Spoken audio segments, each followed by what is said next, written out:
সম্মানিত সুধী, আসসালামু আলাইকুম, শুভ অপরাহ্ন। সবাইকে স্বাগতম জানাচ্ছি আমাদের আজকের ওয়েবিনার অনুষ্ঠানে। সুপ্রিয় সুধী, আজকে আমাদের ওয়েবিনারের বিষয়টি হচ্ছে favipiravir in COVID-19 management. Favipiravir আমরা সবাই জানি এটি একটি নতুন ঔষধ যেটি করোনা ভাইরাস রোগের জন্য অথবা কোভিড-19 ডিজিজের জন্য খুবই কার্যকরী হিসেবে এখন পর্যন্ত আসলে গ্লোবালি রিকগনাইজড হয়েছে। সে বিষয়ে আজকে আমাদের যারা ডক্টররা আছেন, আমাদের লোকাল ডক্টররা আমরা কেমন প্রবলেম ফেস করছি অথবা এর কোনো বেনিফিট আমরা পাচ্ছি কিনা এ বিষয়ে আসলে আমরা আজকে আলোচনা করব। আজকে আমাদের মাঝে স্পিকার হিসেবে উপস্থিত আছেন doctor Rubayet Sheikh Giasuddin, associate professor of medicine, Anwar Khan modern medical college hospital. এছাড়া আমাদের মাঝে চারজন সিনিয়র কনসালটেন্ট, সিনিয়র প্রফেসর রয়েছেন as a panel of expert. আমি আমাদের প্যানেল অফ এক্সপার্টদেরকে পরিচয় করিয়ে দিচ্ছি। আমাদের মাঝে উপস্থিত আছেন doctor M Rezaul Karim sir, professor of medicine and head of Comilla medical college and hospital. আমাদের মাঝে উপস্থিত আছেন doctor Mohammad Asaduzzaman, assistant professor of critical care medicine, Kuwait Bangladesh friendship government hospital. Doctor Mohammad Asaduzzaman, assistant professor of critical care medicine, Kuwait Bangladesh friendship government hospital. এবং doctor M A Hasnat, assistant professor of cardiology, Kurmitola general hospital. শুরুতেই আমি স্যারদেরকে অসংখ্য ধন্যবাদ জানাচ্ছি তাদের এই ব্যস্ত সময়ের মাঝেও যে আমাদেরকে সময় করে দিয়েছেন, আমাদের এই ওয়েবিনারে যে স্যাররা আমাদের সাথে যুক্ত হয়েছেন সেজন্য শুরুতে আমি স্যারদের সবাইকে ধন্যবাদ জানাচ্ছি। আমি অসংখ্য ধন্যবাদ জানাচ্ছি আমাদের মাঝে যারা অলরেডি উপস্থিত হয়েছেন, যারা আমাদেরকে দেখছেন ফেসবুকে বা জুমে, যারা আমাদের সাথে সংযুক্ত হয়েছেন তাদেরকে আমি স্বাগতম জানাচ্ছি। আশা করছি আজকের ওয়েবিনারটি অত্যন্ত ইনফরমেটিভ হবে এবং যেটা আমাদের এই সংকটময় পরিস্থিতিতে আমাদের সবার কাজে আসবে এবং আমরা একটি আশার কিরণ, আশার আলোর যে কিরণ সেটা আমরা পাবো। আর দেরি না করে আমি আমাদের মূল অনুষ্ঠান শুরু করতে চাচ্ছি। শুরুতেই আমি অনুরোধ করব ডক্টর রুবায়েত শেখ গিয়াসউদ্দিন স্যারকে তার প্রেজেন্টেশনটি পরিবেশ করার জন্য। Rubayet sir, please.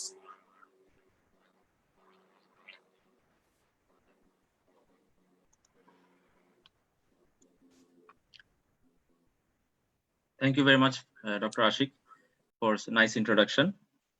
Assalamu alaikum, respected panelists. I'm Dr. Rubaiyat Sheikh Ghiasuddin, Associate Professor of Medicine, Anwar Khan Modern Medical College Hospital. I would like to welcome the panelists, including Professor Rezaul Karim sir, Head of Medicine, Comilla Medical College Hospital, Dr. Mohammad Asaduzzaman, Assistant Professor Critical Care Medicine with Bangladesh Friendship Hospital, also Dr. Mohammad Asaduzzaman, Assistant Professor Critical Care Medicine, Kuwait Bangladesh Friendship Hospital, and also Dr. M. A. Hasnat sir, Assistant Professor Cardiology. Welcome to all of you, including all the attendees here. Assalamu alaikum. Before we go into the main presentation, I would just like to give an introduction of myself and our hospital where I'm working. I'm working currently in Anwar Khan Modern Medical College Hospital. As you know, it is one of the first COVID dedicated private medical college hospitals where we started taking and seeing COVID patients for the last almost 2.5 months. Just like to give a brief outline how we are working in our hospital. We have got an emergency, we have got a dedicated fever clinic, and we have got our OPD. Before that, we also have a triage system where patients are initially screened at various counters. So from there, most of the patients with fever, cough, they are transferred to the fever clinic. Some patients go direct to the emergency, some patients come directly to the OPD. In case of any admission, we divide our hospital into 3 zones. One is the green zone where we transfer all the non-COVID patients, which are initially thought to be non-COVID. We admit the suspect cases in our yellow zone, a separate building, and any clear-cut COVID cases are all transferred to the red zone. This is how we're functioning in our hospital at present. So just before going into the main topic, I would just like to give a brief overview of the coronavirus and some few updates that have come up recently. We all know it's a beta coronavirus, one of the 3 beta coronaviruses. Previous 2 were the SARS-CoV-1 and the MERS-CoV coronavirus. We all know that it has been transferred from certain animals, and at present we are dealing with the human-to-human transmission. And of course, we know very well how this virus is transmitted. We have some small aerosol, small droplets which are hanging in the air, and large droplets which fall on various surfaces and are also transmitted by direct contact. This is the basic structure of the coronavirus. I will not go into the details, just to point out the important structural components which are involved in the pathogenesis are the spike proteins, the M proteins, the nucleoside proteins, and the E glycoproteins, the envelope. These are the important components which are involved in the pathogenesis, which will just come later on. Just to oversimplify the life cycle, and the life cycle আমরা যদি জানতে পারি, we can know exact at what point we can introduce different drugs and how drugs are being used for experiment. Just to show you,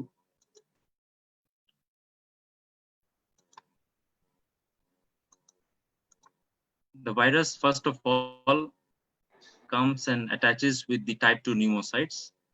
The binding site is the AC2 receptors, and it also takes the help of the TMPRSS receptors. So these are potential sites of action of future drugs as well. And once the virus enters the type 2 pneumocytes, it undergoes various replication processes where various proteins are synthesized, and then the viral components come out of the cells, damaging the type 2 pneumocytes. So at this point, there is a RNA-dependent RNA proteinase enzyme which is involved in translation. This is the target where the favipiravir and remdesivir drugs are working. So this RNA-dependent RNA proteinase is the target site for where the favipiravir acts. Based on this,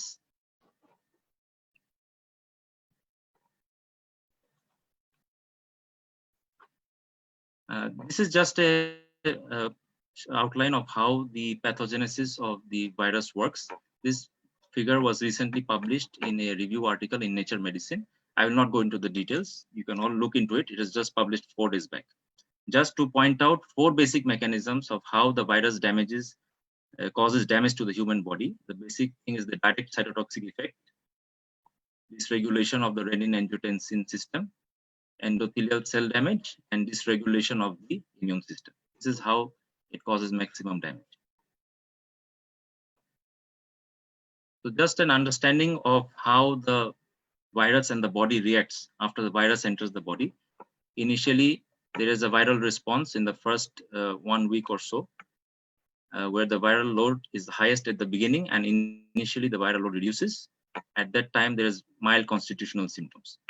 After that, if the viral clearance, if there is good viral clearance, there is no more further symptoms. However, if there is dysregulated immune response, dysregulated host inflammatory response after that, it leads to further complications like shortness of breath, hypoxia, and severe complications like ARDS, shock, and cardiac failure.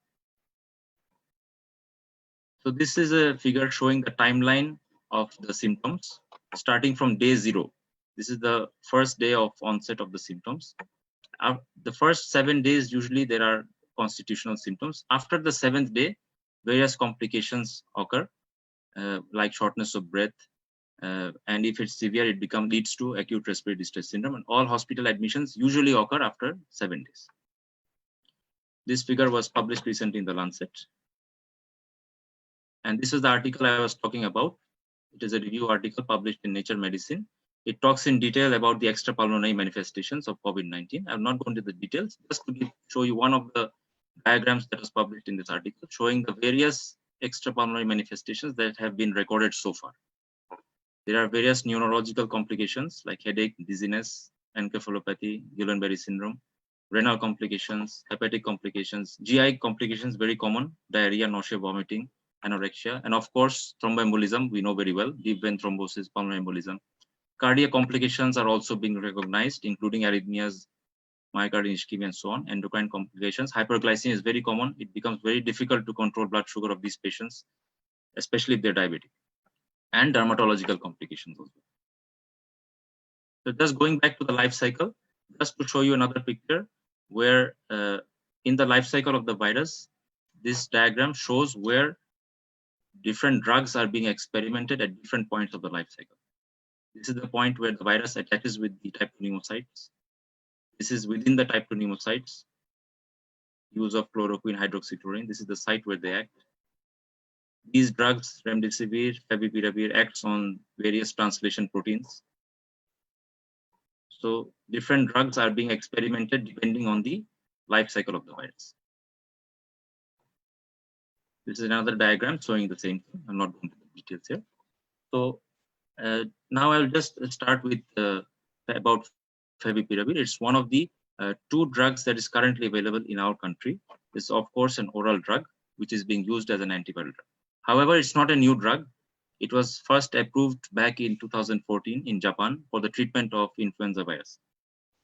The commonly used drug is oseltamivir, but in case of resistant influenza viruses, they were using favipiravir for a long time in Japan. It has been very well tolerated in patients and with very few side effects. And another good feature is that there is a lack of resistance to favipiravir among the influenza viruses. As I told you, favipiravir, it acts by selectively inhibiting the RNA-dependent RNA polymerase, which is an important enzyme in the replication of the virus within the type 2 pneumocyte. So this drug acts directly to inhibit this enzyme and preventing the replication of the virus. It is a broad spectrum antiviral drug. It acts against many RNA viruses, influenza, rhino, respiratory syncytial viruses, but it does not act against DNA viruses. These are the commonly encountered adverse effects that we can see. Commonly seen adverse effects that I'm encountering are the raised liver enzymes, diarrhea, nausea, reduced white cell count, and an increase in uric acid. These 4 or 5 effects are commonly seen.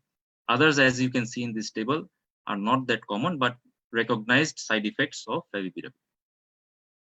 Unfortunately, it cannot be used in pregnancy because of significant teratogenic effects, as noted in experiments. It is a prodrug. Once it is given, once it enters the cell, it becomes activated and it is eliminated by renal excretion. And so what is the current status of favipiravir throughout the world? Well, as you know, it has been used in Japan for a long time. However, in Japan, they have not yet approved it for COVID-19 treatment. It's in phase 3 trial. Very soon, maybe it will be approved.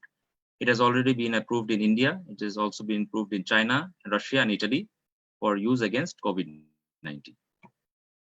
These are the recent trials going on regarding favipiravir. A multi-center open-label trial of favipiravir versus umifanovir showed significant improvement in moderately ill patients having favipiravir. In another experiment, in another trial in China, a trial of favipiravir versus lopinavir and ritonavir was carried out. Viral clearance was significantly earlier in favipiravir cases. It was 4 days compared to 11 days in lopinavir and ritonavir patients. In USA, a phase 2 trial is currently being enrolled, where 50 patients will be taken and given a trial of favipiravir. So this was the trial I was talking about, favipiravir versus lopinavir and ritonavir. 35 patients were given favipiravir and 45 patients were given lopinavir and ritonavir combination. The patients taking favipiravir, they were having faster viral clearance. Chest imaging showed significant improvement than the other group. The dose used in this trial was 1600 milligram twice daily on the first day, followed by 600 milligram twice daily for the next 9 days. This is another trial I was talking about, favipiravir versus umifanovir, which is another antiviral. It was carried out in China. In this trial, 116 patients were given favipiravir, 120 patients were given the other drug. The group taking favipiravir showed superior efficacy in terms of clinical recovery at day 7, with reduced incidence of fever and cough. The patients taking umifanovir took longer to recover. All the patients were 18 years or older, and there was insignificant side effects with favipiravir. And this is another trial that is going on, of course, in Bangladesh, where 50 patients have been enrolled in Kuwait Bangladesh Friendship Hospital, Dhaka Mahanagar Hospital, Purmitala General Hospital, and Mogda Medical College Hospital. At day 4, 48% of patients recovered or tested negative. After 10 days, 96% recovered. In the control group, 52% recovered after 10 days. Medications did not result in any significant side effects. Even the experimental group or the placebo group, neither of them suffered any significant side effects. So these are the other ongoing trials of favipiravir that is currently going on throughout the world. Some of them are in combination with other antivirals as well. So a number of these studies are still recruiting patients. Their results will be released soon. And once these results come, we will be further clarified about the role of favipiravir in COVID-19. So I'll be happy to announce that in the neighboring country in India, Glenmark Pharma has reduced the price of favipiravir to 75 rupees per tablet. It was 103 rupees earlier. So I would like to take this opportunity to also request all pharmaceuticals, including Beximco, to reduce the price, as it is quite a bit expensive. It's not that affordable to common people. So as we are having positive results from various trials, we would like to make this available to all patients so that they can afford it. So it is my request to them that they try to reduce the price. So last of all, I would like to end my presentation by paying a tribute to all our fellow colleagues who have lost their lives in this battle against COVID-19. I would like to also take the opportunity to pay tribute to all those who are continuously working day and night, tirelessly against this pandemic. And I pray to Almighty that this will soon finish and we can return to our normal lives. Thank you very much. Thank you to all for patient hearing, and thank you for the opportunity to Beximco Pharmaceuticals that I've been able to talk today, and I hope in future I'll be able to present something else. Thank you very much. Thank you very much, sir. It was actually a splendid presentation, and I really do congratulate you for your effort. স্যারকে ধন্যবাদ যত আসলে দেয়া হবে সেটা আসলে পর্যাপ্ত কখনোই হবে না, কজ স্যার আসলে এত সুন্দর করে ভাইরাল ফ্লু বা ফ্যাভিপিরাভির নিয়ে এত সুন্দর করে বললেন যে আসলে এটার যে ক্লিনিক্যাল ট্রায়াল চলছে, যে ক্লিনিক্যাল ট্রায়ালগুলো অলরেডি পাবলিশ হয়েছে অথবা অনগোয়িং ট্রায়াল, সবকিছু নিয়ে উনি বলছেন। ইভেন বাংলাদেশ পার্সপেক্টিভে কেমন রেজাল্ট আমরা পাচ্ছি সেটাও কিন্তু স্যার আমাদেরকে জানালেন। তো স্যারকে অনেক ধন্যবাদ দিব। আমাদের কাছে প্রশ্ন এসেছে, বাট আমরা শুরুতে প্রশ্নোত্তর পর্বে যাব না। আমরা আসলে শুরুতে যাব আমাদের প্যানেল অফ এক্সপার্টের কাছে। আমাদের প্যানেল অফ এক্সপার্ট যারা আছেন তাদের কাছে আমি একটু মতামত জানতে চাবো। আমাদের রুবায়েত স্যার তার প্রেজেন্টেশনে কুয়েত মিত্রি হসপিটালের একটি ট্রায়ালের কথা দেখালেন।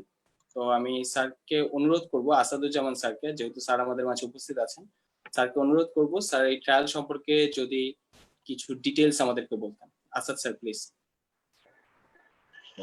ধন্যবাদ। ধন্যবাদ।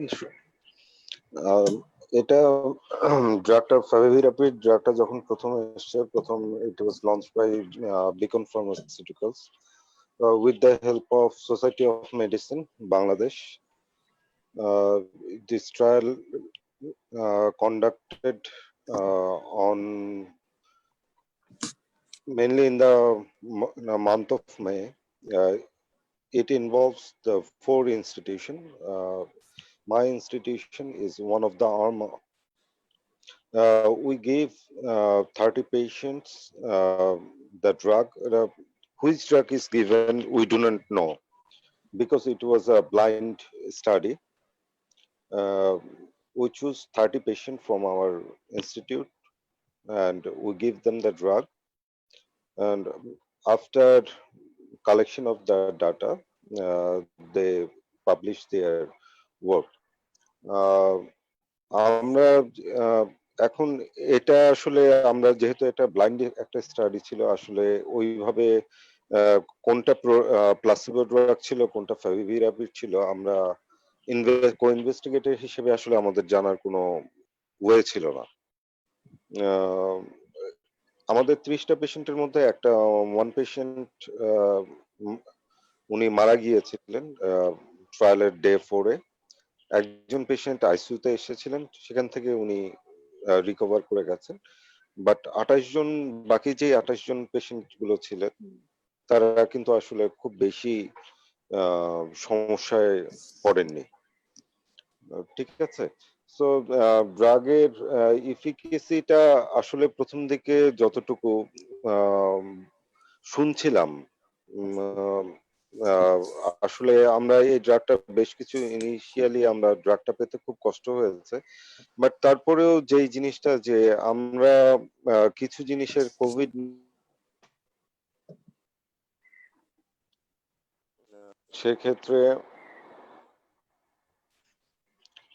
সেক্ষেত্রে আমরা যেটা বলতে পারি যে এই জিনিসগুলো নিয়ে একটা ইভলভিং একটা ডিজিজ। এখনো যেহেতু আমরা যারা ইন্টেনসিভিস্ট বা আমরা প্রথম থেকে যারা কাজ করছি, যে এখনো আমরা যেটার উপরে কাজ করছি সেটা হচ্ছে যে ভাইরাল লোড কমানো একটা ওয়ে, আরেকটা ওয়ে হচ্ছে ইনফ্লামেশনটা কমানো। আমরা ভাইরাল রেপ্লিকেশনের দিকে যদি দেখি যে এটা আফটার 10 days আসলে ভাইরাল রেপ্লিকেশনটা অতটা হয় না। অ্যাজ আর্লি অ্যাজ পসিবল যদি এই ফ্যাভিপিরাভিরটা দেওয়া যায় তাহলে পেশেন্ট রেসপন্সটা আসলেই ভালো। আর এটার যেই আমরা ট্রায়াল দিতে গিয়ে যেটা দেখেছি যে অ্যাডভার্স ইফেক্টের মধ্যে যে প্রবলেমটা দেখা যাচ্ছে যে সেটা হচ্ছে যে এলএফটিটা রেজড হয়, ইউরিক অ্যাসিডটা রেজড হয়। এছাড়া আসলে খুব বেশি প্রবলেম হয় না। আর আরেকটা ওপিনিয়ন হচ্ছে যে সিকিডি পেশেন্টে অনেকেরই হাইপার ইউরেসিমিয়া থাকে। এই সিকিডি পেশেন্ট গুলোকে এই ফ্যাভিপিরাভিরটা না দেওয়াটাই ভালো। ধন্যবাদ। থ্যাংক ইউ স্যার আপনার সুন্দর বক্তব্যের জন্য। আমাদের মাঝে আরেকজন আসাদুজ্জামান স্যার আছেন, উনিও কুয়েত মৈত্রী হসপিটালেরই। আমি স্যারকেও বলবো যে স্যার, আমাদের স্যার তো খুব সুন্দর করে আসলে ডেসক্রাইব করলেন যে আমরা স্টাডিটাতে কেমন রেজাল্ট পাচ্ছি। স্যার আপনি যদি স্যার কিছুটা বলেছেন, তারপর যদি স্যার আপনি একটু বলতেন যে কোন ধরনের পেশেন্টদেরকে আসলে আমরা এটা অ্যাভয়েড করবো, অথবা সাইড এফেক্টটা, বাংলাদেশ যেহেতু একটা আলাদা রেস, তো আমাদের রেশিয়াল গ্রুপের জন্য আমাদের ফেভিপিরাভির কি সুইটেবল কিনা স্যার, আপনার পার্সোনাল মতামত অথবা আপনার ক্লিনিক্যাল এক্সপেরিয়েন্স থেকে যদি মতামতটা স্যার দিন। স্যার একটু আনমিউট করে নিতে হবে।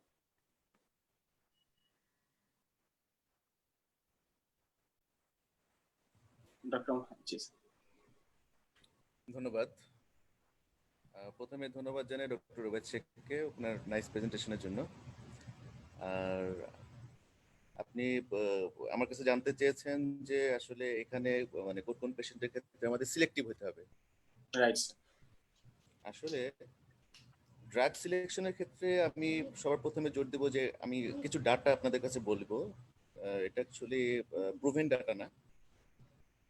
আমাদের এখন যেসব আইসিইউতে আমরা কাজ করি, কুয়েত মৈত্রীতে এবং প্রাইভেট সেক্টরে যেখানে আমরা পার্ট টাইম জব করি, সেখানে আমরা খেয়াল করছি ইদানিংকালে আইসিইউএসডিতে প্রচুর রুগী, জায়গা দেওয়া যাচ্ছে না, কিন্তু আইসোলেশন ওয়ার্ডে কোনো রুগী নেই। এর প্রধান কারণ হচ্ছে যে বিভিন্ন ওয়েবিনারের মাধ্যমে আমরা জানি না, আমরাই হয়তো এই ব্যাপারটা এনকারেজ করছি কিনা, যে সবাই ফার্মেসি থেকে ওষুধগুলি কিনে নিচ্ছে, কিনে খেয়ে ফেলতেছে, বাসায় বসে বসে চিকিৎসা নিচ্ছে, যার কারণে রুগী যখন অনেক খারাপ হয়ে যাচ্ছে তখন কিন্তু সরাসরি কিন্তু আইসিইউএসডিতে চলে আসতেছে। আমাদের আইসোলেশন ওয়ার্ড টোটালি ফাঁকা। দেখা যাচ্ছে যে আইসোলেশন ওয়ার্ডে রুগী আছে 30টা, আমার আইসিইউতে রুগী আছে 30টা। কিন্তু এই চিত্রটা 1 মাস আগেও কিন্তু ছিল না।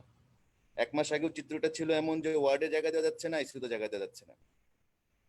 আর এখন 1 মাস আগেও দেখা গেছে যে আইসিইউতে কিন্তু আপনার রিকভারি রেটটা অনেক ভালো ছিল, অনেক ভালো ছিল। দ্যাট ওয়াজ দ্য, আমি মনে করি যে বাংলাদেশের প্রেক্ষাপটে রিকভারি রেট ওয়াজ বেস্ট।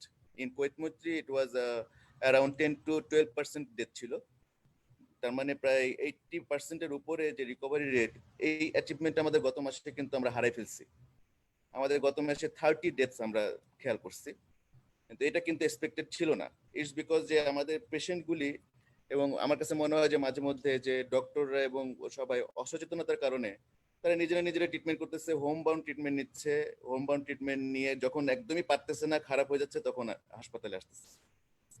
এটা আমি স্ট্রংলি ডিসকারেজ করি, যে কোনো মেডিসিন প্রেসক্রাইব করেন তো আগে হসপিটালে ভর্তি হন। এটা আমি সবার জন্য অনুরোধ, আগে হসপিটালে ভর্তি হয়ে আপনার চিকিৎসাটা নেন, বাসায় বসে না। বাসায় যদি বসে আপনারা চিকিৎসা নেন, তাহলে মনিটরিং করতে হবে, একজন মনিটরিং লোক থাকতে হবে যে আপনাকে টাইম টু টাইম মনিটরিং করবে। কিন্তু কিভাবে, একজন ডক্টর নিজে ছাড়া তো কেউ তো নিজেকে মনিটরিং করতে পারবে না। এই জন্য আমাদের কিন্তু এখন ইদানিংকালে ডেথ রেটটা বেড়ে গেছে। আইসোলেশন ওয়ার্ডে আমাদের রুগী নেই, কিন্তু দেখা যাচ্ছে যে আইসিইউএসডিতে প্রচুর রুগী, জায়গাও দিতে পারতেছি না, এবং ডেথ রেট বেড়ে গেছে।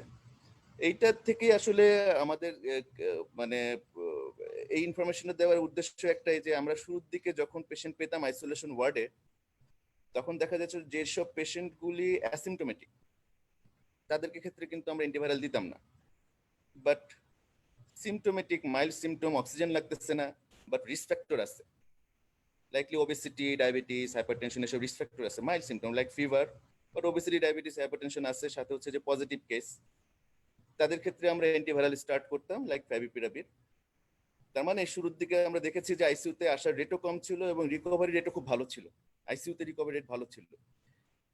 এখন সবাই দেখা গেছে যে বাসার মধ্যে এটা খাবো কি এটা খাবো না, অ্যান্টিবায়োটিক খাই, ওই এটা খাই, এটা সেটা খাই, নিজে নিজে অনেকে ক্লেক্সেন পর্যন্ত নেয় বাসার মধ্যে বসে।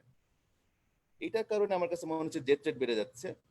অবশ্যই আমাদের প্রথম টার্গেট থাকে, আমাদের আইসিইউতে বসে আমরা যেটা দেখি যে আমাদের প্রেক্ষাপটে আমরা দেখি চিকিৎসা করতে যে what is the end point of death, মানে এই ডিজিজের এন্ড পয়েন্টটা কি, এটা কারণটা কি, হোয়াট আর দ্য কজেস। এর মধ্যে 1 নম্বর কজ হলো হাইপোক্সিয়া। মানে হাইপোক্সিয়া আসলে মেইন কারণ। এই হাইপোক্সিয়া হওয়ার কারণে, এই হাইপোক্সিয়া হওয়ার কারণটা কি, এর মধ্যে দুইটা কজ, একটা হচ্ছে যে secondary bacterial infection, second cause হচ্ছে ইনফ্ল্যামেটরি রিঅ্যাকশন। এই inflammation and secondary bacterial infection. তো আমাদের টার্গেট হচ্ছে যে আসলে টাইমিং, আমাদের কাছে সবকিছু আছে, আমাদের কাছে অ্যান্টিভাইরাল আছে, অ্যান্টিকোয়াগুলেন্ট আছে, আমাদের কাছে স্টেরয়েড আছে, টসিলিজুমাব পর্যন্ত আমাদের দেশে available. Every treatment is available in our hand, I mean every missile is available in our hand, but timing is important. এই টাইমিংটা করবে কে? এই টাইমিংটা করবো তো আমরা।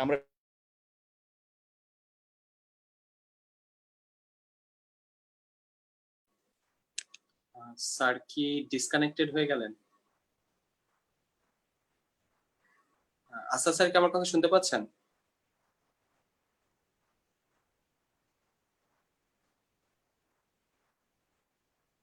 হ্যালো?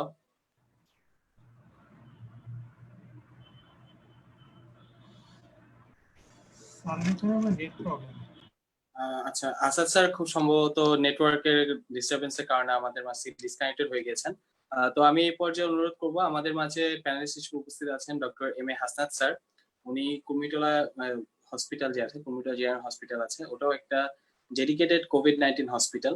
তো আমি স্যারকে রিকোয়েস্ট করব স্যারের experience regarding favipiravir or overall his experience regarding COVID-19 in Bangladesh. Sir যদি এই বিষয়ে কিছু বলতেন, স্যার প্লিজ।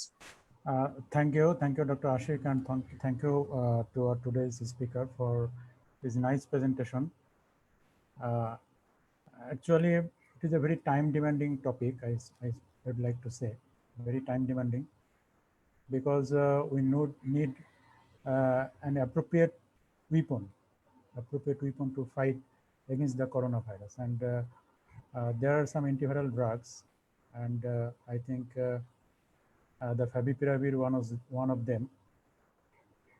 তো এখন জিনিসটা হচ্ছে যে আমাদের তো এই মহামারীর এগেনস্টে ফাইট করতে হবে। এখানে ডক্টর আসাদ যেটা বলতেছিলেন যে আমাদের পেশেন্টরা বাসায় চিকিৎসা নিচ্ছে, তো এখন জিনিসটা হচ্ছে যে এখানে বাসায় চিকিৎসা নিচ্ছে রোগীদের ক্ষেত্রে, কিন্তু বাসায় চিকিৎসা নেওয়ার ব্যাপারে আমাদের জাতীয় পর্যায় থেকে কিন্তু উৎসাহিত করা হচ্ছে। সুতরাং রোগীদেরকে দোষ দেওয়া বা আমরা ফিজিশিয়ান হিসাবে মানে এই দোষটা কাঁধে নেওয়ার কিন্তু আসলে সুযোগটা কম।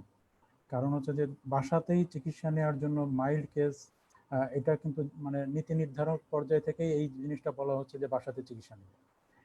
তো সুতরাং রোগীরাও সেটাতে উৎসাহিত হচ্ছে, এবং এছাড়াও আসলে অনেক ঘটনা ঘটতেছে আশেপাশে, যে যার জন্য এখন কিন্তু রোগীদের মধ্যে অনেক নেগেটিভ মেসেজ যাচ্ছে, যে যার জন্য তারা হাসপাতালে চিকিৎসা নেওয়া বা ইভেন টেস্ট করতে কিন্তু তারা খুব বেশি উৎসাহিত হচ্ছে না।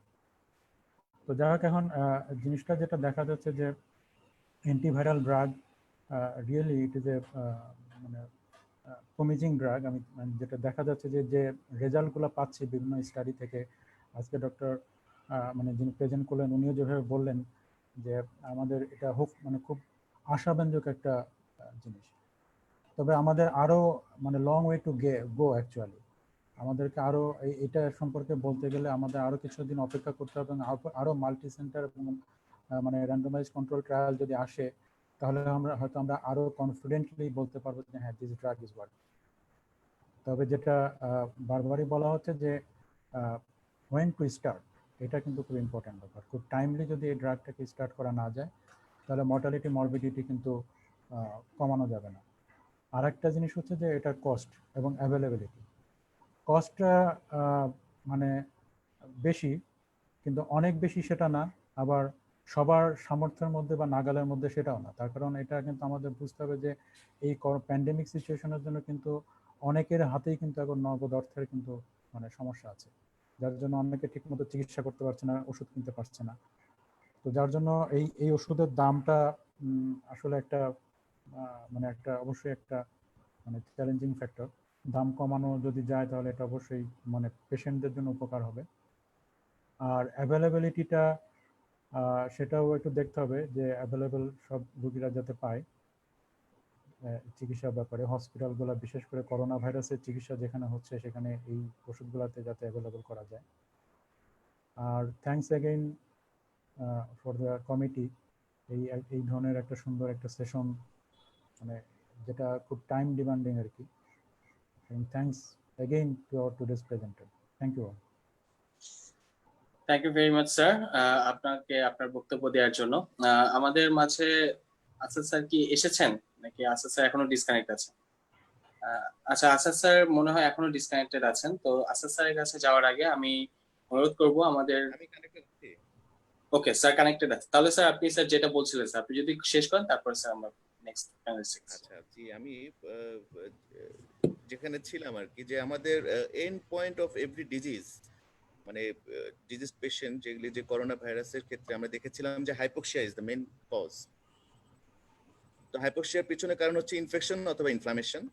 এবং ইনফেকশন এবং ইনফ্লামেশনের ক্ষেত্রে যেটা দেখলাম যে আমরা যে শুরুর দিকে যদি আমরা ভাইরাল লোডটা কমায় রাখতে পারি, তাহলে দেখা যায় ইনফ্লামেশনটা কমে আসে। অনেক পেশেন্টের ক্ষেত্রে আমরা দেখেছি ভাইরাল লোড কমানোর জন্য নর্মালি যেসব আমাদের যারা আশেপাশে ঘুরে বেড়ায় সবার ক্ষেত্রে হচ্ছে যে রেসপিরেটরি এটিকুয়েট মেনটেন করা এবং রেসপিরেটরি হাইজিন মেনটেন করা।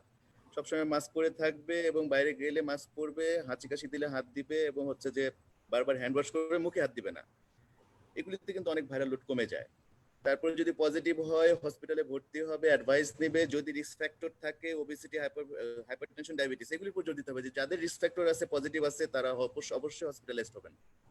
তাদের ক্ষেত্রে আমরা অ্যান্টিভাইরাল স্টার্ট করতে পারি লাইক ফ্যাভিপিরাভির। ফ্যাভিপিরাভিরে আমাদের যেটা দেখেছি, আমি যত কেসে যেগুলি এইচডিতে ভর্তি হয়, likely obesity but moderate case, likely oxygen লাগতেছে আর কি, তাদেরকে আমরা ফ্যাভিপিরাভির দিয়েছি এবং অনেকাংশে আমরা প্রিভেন্ট করতে পেরেছি, যে আইসিইউতে অ্যাডমিশন প্রিভেন্ট করতে পেরেছি। তো যাদের আইসিইউতে অ্যাডমিশন হয়ে গেছে, আই মিন যে 94% এর নিচে রুম এয়ারে স্যাচুরেশন আছে, তাদেরকে আমাদের আইসিইউতে নিতে হয়েছে। তো শুরুর দিকে যদি রিকভারি রেট বেশি ছিল, এখন আসলে আইসিইউ থেকে মানে ডাইরেক্ট চলে আসতেছে, এমন না যে এইচডিউ হয়ে আসতেছে তা না, ডাইরেক্ট আইসিইউতে চলে আসতেছে, বিকজ সবাই সিভিয়ার কেস। আমরা মাইল্ড টু মডারেট কেস খুবই কম পাচ্ছি। ইটস বিকজ তারা বাসায় বসে ট্রিটমেন্ট নেওয়ার কারণে আলটিমেটলি সিভিয়ার না হলে সে হাসপাতালে আসতেছে না।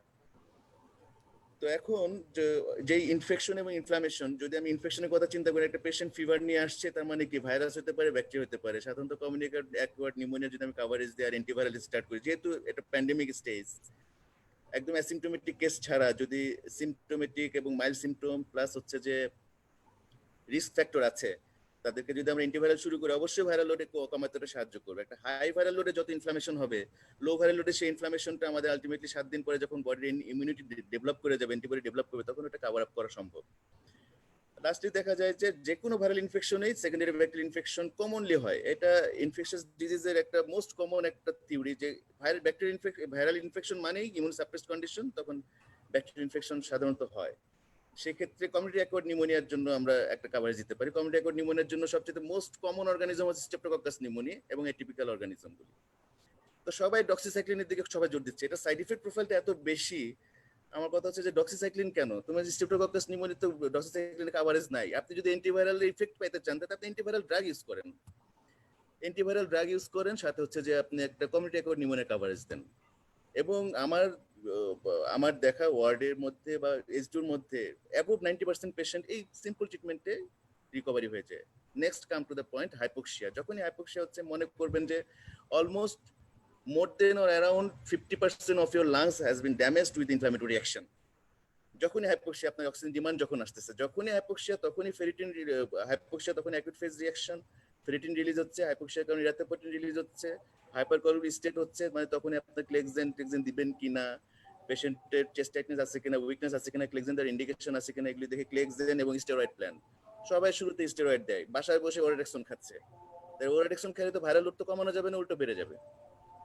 এটা তো খুবই মানে ডেঞ্জারাস একটা বিষয়। আমাদের দেশের মানুষজন এইভাবে করে আর ফার্মেসিতে যাচ্ছে আর ফাইভিপিরাভির দিয়ে দিচ্ছে। আমি নিজে দেখেছি, আমার সামনে ফাইভিপিরাভির কিনে নিয়ে যাচ্ছে, এটা সে কিছু জানে না মেডিকেল সায়েন্সে, সে ফাইভিপিরাভির কিনে খাচ্ছে, এই ভ্যাকসিন করে ফাইভিপিরাভিরটা দাও। এইভাবে করলে তো আমাদের দেশের মানুষকে আমরা বাঁচাতে পারবো না। সব জায়গায় এটা রেস্ট্রিকশনটা জরুরি আছে।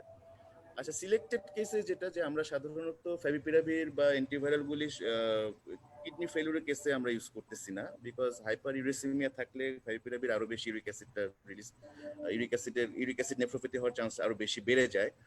আর একটা হচ্ছে যে আমরা প্রেগনেন্ট লেডিদের ক্ষেত্রে আমরা এটা ইউজ করতেছি না ফাইভিপিরাভির।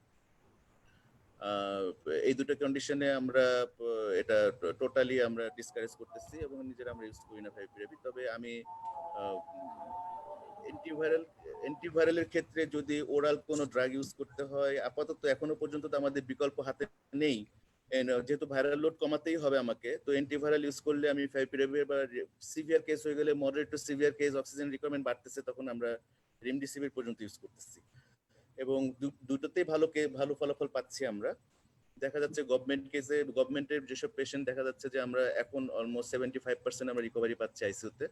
প্রাইভেট কেসগুলিতে একটু দেখা যাচ্ছে যে এক্সপার্টাইজরা বেশি থাকে, যার কারণে রিকভারিটা আরো বেশি ভালো।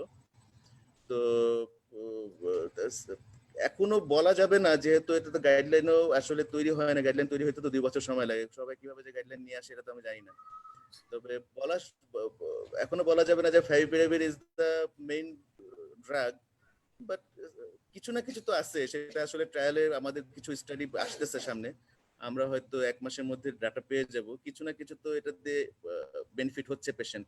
এখন কন্ট্রোল এবং কন্ট্রোল পেশেন্টকে দিয়ে এটা আসলে আমাদের পরবর্তীতে সিদ্ধান্তে আসতে হবে যে এটা কি। তবে আমার মনে হচ্ছে যে ফাইভিপিরাভির যেসব পেশেন্টগুলি মাইল্ড বাট রিস্ক ফ্যাক্টর আছে তাদেরকে আমরা ইউজ করতে পারি, অবশ্যই হসপিটাল সেটআপে, বাসায় না। বাসায় গেলে মনিটরিং সম্ভব হয় না। আর অক্সিজেন এখন আমাদের প্রত্যেকটা গভর্নমেন্ট হাসপাতালে কিন্তু বেড ফাঁকা আছে, সুতরাং আমাদের আত্মীয় স্বজন এবং যারা নর্মাল পিপল আছে তাদের জ্ঞাতার্থে যদি যারা দেখতেছেন আমাদের ভিডিওটা, তারা অবশ্যই এইসব কেসগুলি বাসায় রাখা তো অনেক রিস্কি, আশেপাশের মানুষজন তো ইনফেক্টেড হয়ে যাবে। এখনকার ঢাকা শহরে যে ভাইরাসটার যে মিউটেন্ট হয়ে যে অবস্থায় আসছে, হাইলি কন্টাজিয়াস হয়ে গেছে, ভিউলেন্সটা কমে গেলেও হাইলি কন্টাজিয়াস হয়ে গেছে। তো বাসায় বসে নিজের আইসোলেশনে নিজেকে ম্যানেজ করে, এটা আমি মনে করি না যে খুব একটা বুদ্ধিমানের কাজ। কোনো দেশেই করতেছে না, আমাদের দেশে কেন করতেছে বুঝতেছি না। এই ব্যাপারে আমাদের জোর দিতে হবে আশা রাখি। Thank you very much. Thank you sir, thank you very much. Sir কিছু আশার বাণী শুনিয়েছেন, কিছু ভয়ের কথাও শুনিয়েছেন, বাট আমরা আশার অংশটাই নিব, কারণ একেবারে নিরস্ত্র থাকার চেয়ে স্যার যেটা বললেন আমাদের কাছে সবস্ত্রই আছে, কিন্তু আমাদের জন্য যে মূল যে অস্ত্র, যে সচেতনতা, সেটা আমাদের কারো বাড়াতে হবে। এটা শুধু এই করোনা ভাইরাস সিচুয়েশনে না, আমরা এর আগেও দেখেছি আমাদের দেশে অ্যান্টিবায়োটিক বলি বা স্টেরয়েড বলি, এগুলো কিন্তু আসলে ওভার দ্য কাউন্টার ড্রাগের মতোই বিক্রি হয়, যেটা আসলে খুবই অনুচিত একটা প্র্যাকটিস, যেটা এক ধরনের ম্যাল প্র্যাকটিস। সো এটা আমাদের করা উচিত না। অ্যান্টিভাইরাল ড্রাগ তো নাই, ইভেন অ্যান্টিবায়োটিকও না, অন্য যে কোনো ড্রাগ ডক্টরের প্রেসক্রিপশন ছাড়া আসলে এই ধরনের ওষুধ খাওয়া উচিত না, ফার্মেসির দোকান থেকে ওষুধ খাওয়া উচিত না। আমাদের উচিত প্রেসক্রিপশন ফলো করা, যদি আমাদের হসপিটাল সেটআপে যেতে হয় সেই হসপিটাল সেটআপে যে প্রপার ম্যানেজমেন্ট করানো, তাহলে কিন্তু যে আমাদের বডিতে যে ফার্দার যে কমপ্লিকেশন হচ্ছে, স্যার যেটা বললেন, লেটলি আমাদের দেশে আইসিইউ পেশেন্টদের রিকভারি রেট কমে গেছে, এই সমস্যা থেকে হয়তো আমরা ফিরে আসতে পারবো। আমাদের মাঝে প্যানেলিস্ট হিসেবে আছেন professor M Rezaul Karim sir. Sir Comilla medical কলেজে আছেন। স্যারকে আমি অনুরোধ করবো, আমরা এতক্ষণ ঢাকার দুটি আসলে কোভিড-19 হসপিটালের যে এক্সপিরিয়েন্স সেটা আমরা শুনলাম, এখন আমরা স্যারের কাছে জানতে চাবো যে ঢাকার বাইরে আসলে কি অবস্থা, ঢাকার বাইরে কোভিড-19 কেমন ইফেক্ট করছে, কিভাবে আমাদের যে ড্রাগ, নতুন ড্রাগ যেগুলো এসেছে সেটা কিভাবে তাদেরকে সহায়তা করছে, এবং ওভারঅল কোভিড-19 সিচুয়েশন আউটসাইড ঢাকাটা কিরকম। রেজাউল করিম স্যার যদি কিছু বলতেন। Thank you very much. আমি প্রথমে ধন্যবাদ জানাবো যে আমাদের বিজ্ঞ স্পিকার তার সুন্দর বক্তব্যের জন্য, এবং বিজ্ঞ প্যানেলিস্ট যারা আছেন তাদের সুন্দর বক্তব্য আমরা শুনলাম।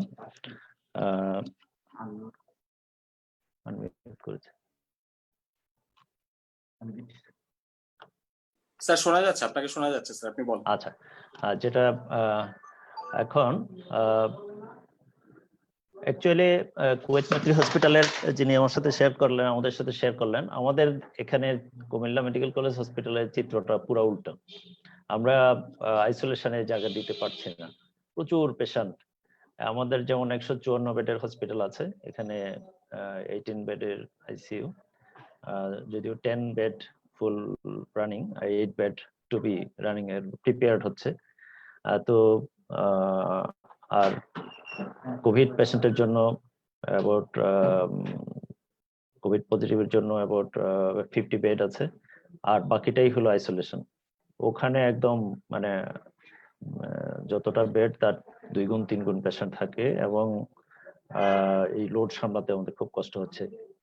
তো আসলে আমি ওদিকে যাচ্ছি না। ব্যাপার হলো যে আমাদের দেশের সচেতনতার বড় অভাব।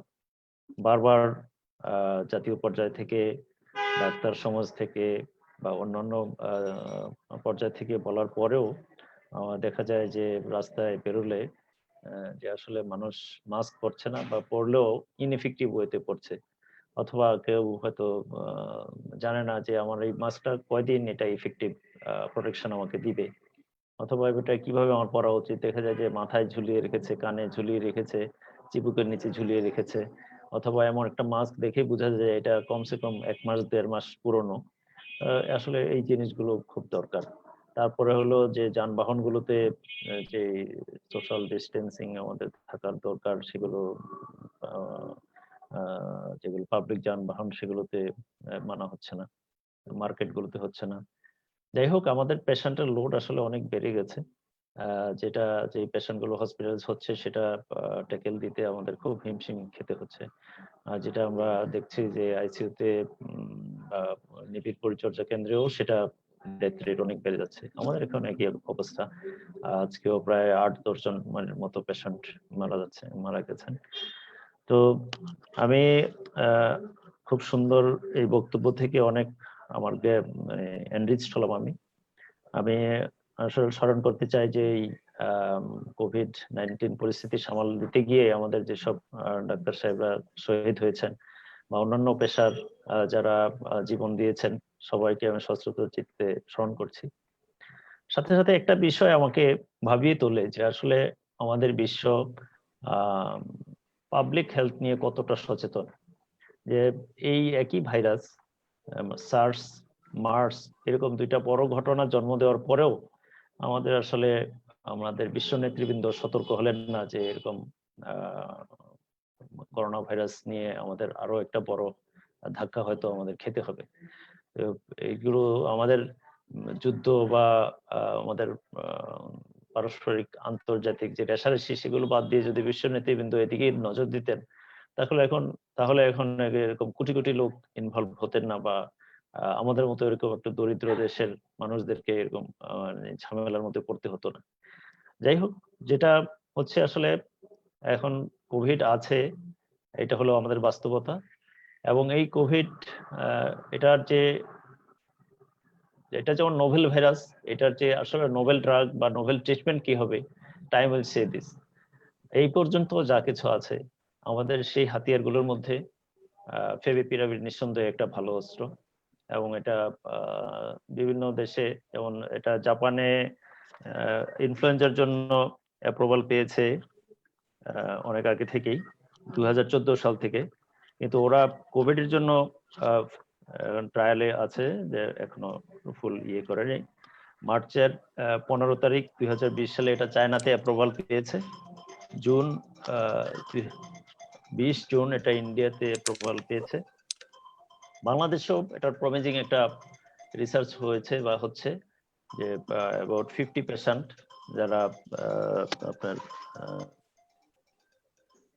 50 পেশেন্ট নিয়ে যে ট্রায়ালটা হয়েছে, এটা আরো যদি বড় আকারে ট্রায়াল হতো, মাল্টিসেন্ট্রিক হতো, হয়তো এটা আমাদের আরো ভালো রেজাল্ট দিত। কিন্তু এটা থেকে আমরা যে হোপটা পাই যে আমাদের মানুষের জন্য কিছু একটা করার আমরা সেই আলো দেখতে পাই, যে আমরা হয়তো আর অ্যাকচুয়ালি যারা আমাদের সাথে এক্সপিরিয়েন্স শেয়ার করলেন, যে আমরাও দেখছি যে যারা আগে ডিজিজটার শুরুতেই ফেভিপিরাভির বা অন্যান্য ফেভিপিরাভির বা অ্যান্টিভাইরাল ড্রাগ গুলো পাচ্ছে, তাদের আউটকাম ভালো।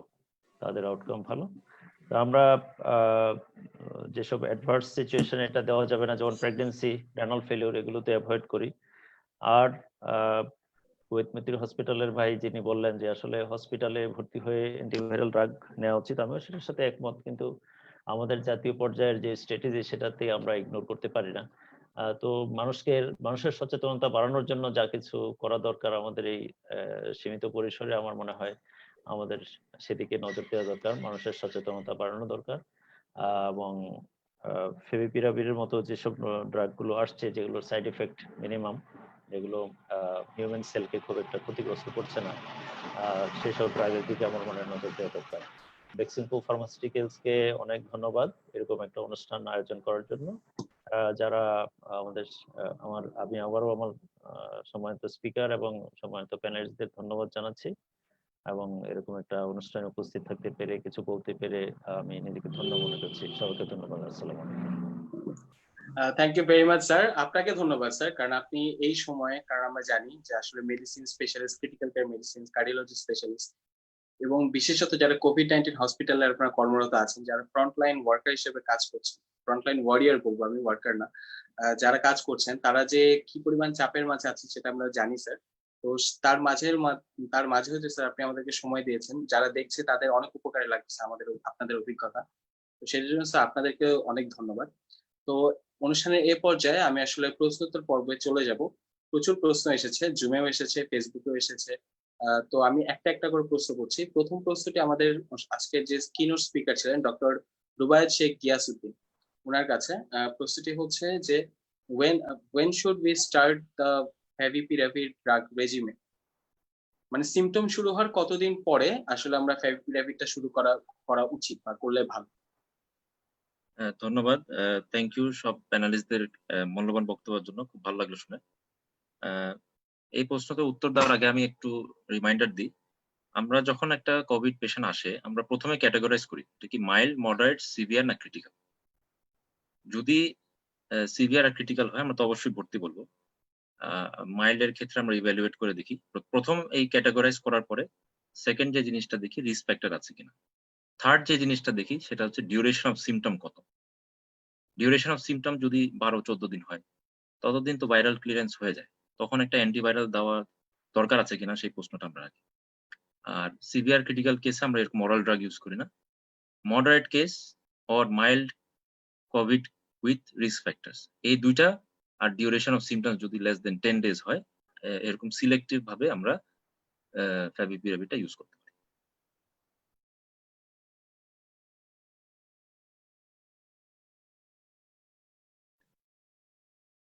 Thank you sir. আরেকটি প্রশ্ন স্যার এই রিলেটেডই, what is it better to use it in earlier cases? মানে সিমটম শুরুর দিকে আর্লিয়ার ডেজে যদি আমরা ফেভিপিরাভির দেই, এটা কি আরো বেটার কাজ করে কিনা স্যার? তা তো অবশ্যই, কারণ ভাইরাল লোড তো হাইয়েস্ট থাকে ফার্স্ট উইকে, তো যত আর্লি শুরু করা যায় তত বেটার, প্রোভাইডেড ওই ক্রাইটেরিয়া গুলো ফুলফিল হয়। Thank you sir. আর মাইল্ড কেসে স্যার, যারা অবশ্যই আমি এটা অবশ্যই অ্যাডভাইস করব না যে বাসায় খান, বাট কোয়েশ্চেন এসেছে sir, if it's a COVID-19 patient in mild status and in home isolation, can they take favipiravir? তারা কি favipiravir নিতে পারবে? এটা বলেছে, হ্যাঁ, ইফ ডিউরেশন অফ সিমটমস যদি লেস দেন 7 to 10 ডেজ হয়, মাইল্ড কেস হয়, কোন রিস্ক ফ্যাক্টর থাকে, তাহলে আমরা দিতে পারি। রিস্ক ফ্যাক্টর না থাকলে মাইল্ড কেসের ক্ষেত্রে একটু ওয়েট করা যায়। আর আমরা অবশ্যই আমি প্যানেলিস্টের সাথে এগ্রি করব, ভর্তি হয়ে যদি দিই ইটস প্রেফারেবল, বাট অলওয়েজ এটা প্র্যাকটিক্যালি পসিবল হয় না। আমাদের হসপিটাল যেমন ওরকম জায়গা থাকে না যে মাইল্ড টু মডারেট কেস ভর্তি করব। আমাদের এই মুহূর্তে অলমোস্ট 120 পেশেন্টস অ্যাডমিটেড, অল আর সিভিয়ার কেসেস 100%। একটাও মডারেট কেসের জন্য আমাদের জায়গা হয় না। সো আমরা বাসায় আনফরচুনেটলি দিতে হয়, বাসায় পাঠিয়ে দিতে হয়, বাট উইথ স্ট্রিক্ট মনিটরিং। ওদেরকে প্যারামিটার গুলো বোঝা দেওয়া হয়, কি কি কমপ্লিকেশন হতে পারে, ডিজিজ যদি প্রোগ্রেস করে ওদেরকে পালস অক্সিমিটার নিয়ে কিভাবে মনিটর করতে হয়, ফলো আপে থাকতে হয়, ওগুলা শিখাই দিয়ে তারপরে বাসায় পাঠায়। Thank you sir. পরবর্তী প্রশ্নটা আমি করব আমাদের ডক্টর মোহাম্মদ আসাদুজ্জামান স্যারকে। প্রশ্নটি করেছেন, উনি ডক্টর না, উনি একজন পেশেন্টই প্রশ্ন করেছেন, when to start favipiravir and what is the optimum time to start? Asad sir কি আমাদের মাঝে আছেন? স্যার মনে হয় আমাদের মাঝে, হ্যাঁ স্যার কি আছেন? স্যার একটু আনমিউট করে অ্যান্সারটা যদি দিতেন, আপনার কাছে ডিরেক্ট প্রশ্ন। আসাদ স্যার একটু আনমিউট করতে হবে। না, হেডফোনে হচ্ছে না। যে when to start favipiravir, তাই না? Right sir. এবং আসলে সিলেক্টিভ কেসে আসলে ফেভিপিরাভির আমরা সিভিয়ার কেসে ইউজ করতেছি না। তো সিভিয়ার কেসে ফেভিপিরাভির কাজ মানে যখন সিভিয়ার ডেভেলপ করে, সিভিয়ারিটি ডেভেলপ করে, ততক্ষণ আসলে ভাইরাস দিয়ে কোনো কিছু হচ্ছে না, সেটা post viral effect likely due to secondary bacterial infection অথবা ইনফ্লামেশন। সুতরাং এখানে ভাইরাস আর নাই। অনেকে সি প্লাজমা ইউজ করতেছে সিভিয়ার কেসে, আমি এটা কোনো যুক্তিও দেখি না। কনভালসেন্ট প্লাজমা সিভিয়ার কেসে আমি কি, কনভালসেন্ট প্লাজমা থাকে অ্যান্টিবডি, এই অ্যান্টিবডি তো অ্যান্টিজেন লাগবে, তো অ্যান্টিজেনই যখন না থাকবে তখন আমার ভাই এই সি প্লাজমা দিয়ে আমার লাভটা কি? দ্বিতীয়ত হচ্ছে যে কখন ইউজ করবো, বেসিক্যালি হ্যাঁ, ডক্টর রুবাইস শেখ উনি বললেন যে এটা ইউজ করতে হবে ভাইরাল লোড কমানোর জন্য অ্যাজ আর্লি অ্যাজ পসিবল, এবং অবশ্যই সিমটোমেটিক কেস হইতে হবে। অ্যাসিমটোমেটিক কেসে নো, মানে অ্যাসিমটোমেটিক নো ট্রিটমেন্ট। হয় you are asymptomatic no treatment, আপনার বডিকে সময় দিতে হবে, বিকজ 5 থেকে 7 দিনের পরে আপনার ইমিউনিটি এটাকে ট্যাকল দিতে পারবে, এটার জন্য কোনো অ্যান্টিভাইরালের প্রয়োজন নেই, আপনার বডি যথেষ্ট। But when you are symptomatic, then categorize the patient accordingly, likely if you have risk factor or not.